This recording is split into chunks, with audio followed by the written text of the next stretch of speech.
Hello, everybody. Just want to give you an update on the progress on my clock.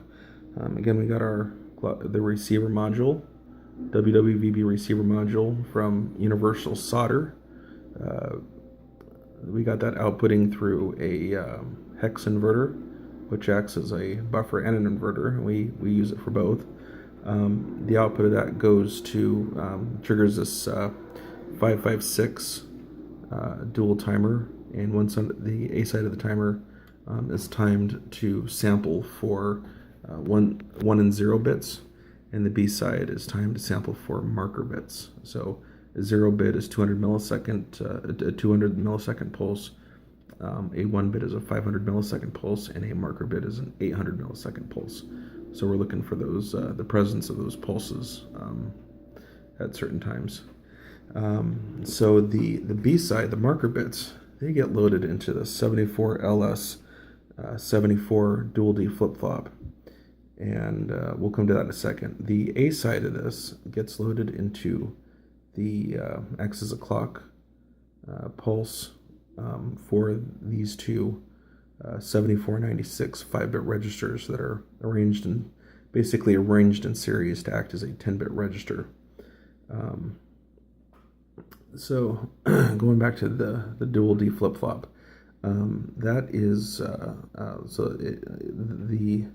the marker bits come in on the B side, and if it detects the presence of a marker bit, it actually goes around and enables the A side and makes the A side look for a second marker bit. In most cases, it's not going to hear a second marker bit, but in 1 out of 7 times that it does. 1 out of 7 marker bits is going to be a second consecutive marker bit, and that tells us that we're at the top of the minute. So anyway, the marker bit acts as a clock pulse for the LS377 8-bit register. So this is taking the middle 8 bits from this 10-bit register and loading them into the 8-bit register, and we want only 8 of the 10 bits because that's really all we need. There's 2 extra bits in the frame of data. In some cases, more bits that we just don't need. So we really only need 8 bits out of that 10-bit register.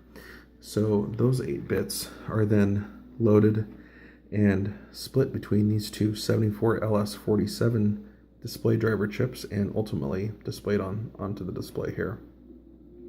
This display is not currently being used, but hopefully soon. So that marker bit also comes here, and this is a binary counter, and I'm only using the first 3 outputs of the binary counter because that's all I need. Loading it into a 74LS138 decoder / multiplexer, and that provides me with these are indicators of the outputs, and you'll see every 10 seconds it counts down, or counts from left to right, and that basically tells us where in the minute we are. So right now we're actually we've decoded the 2nd frame. Now we're working on decoding the 3rd frame. And eventually that's going to be used for when we're loading these 8 bits into more than one 8-bit register. This is going to basically provide the clock pulse and select the particular register and display output for that frame of data. So we're almost to the top of the minute. It's going to flash this last LED for just 1 second, and it's going to move back up here. So there we go. So we're at the top of the minute, and it's decoding the first 10 seconds of the minute, and it's going to show us the current time. So that's 28 minutes. So I'm going to go ahead and call WWVB and let you just listen in and get a feel for the time versus what you're seeing on the display here.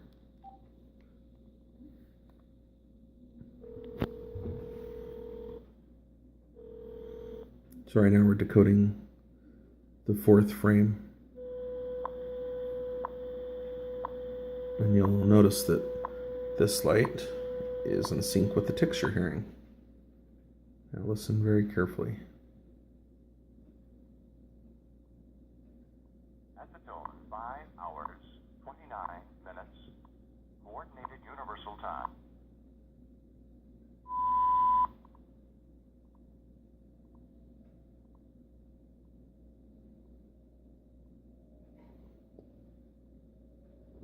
So there's 29 minutes. And then here in a few seconds, we're going to look at 5. I'm sorry, I think it's, is it 5 hours? Yeah, 5 hours. So there you go. It's decoding the time. And hopefully by this time next week, I'm going to have another 74 LS377 and 2 binary to 7-segment display drivers set up here driving this display. And then what I'll do is I'll actually start to multiplex and just worry about the first 2 frames of data, and that'll show me the time. 30 minutes, coordinated universal time. National Institute of Standards and Technology time. This is radio station WWVB. Okay, thank you. So we'll be displaying the time only. We're not going to be getting any of that other data that we're currently displaying now. Eventually, I plan to decode and display all that other data, but that's going to come later. Anyway, I hope you like it, and I hope I'm inspiring you to do something similar for yourself. Thank you, and have a good evening.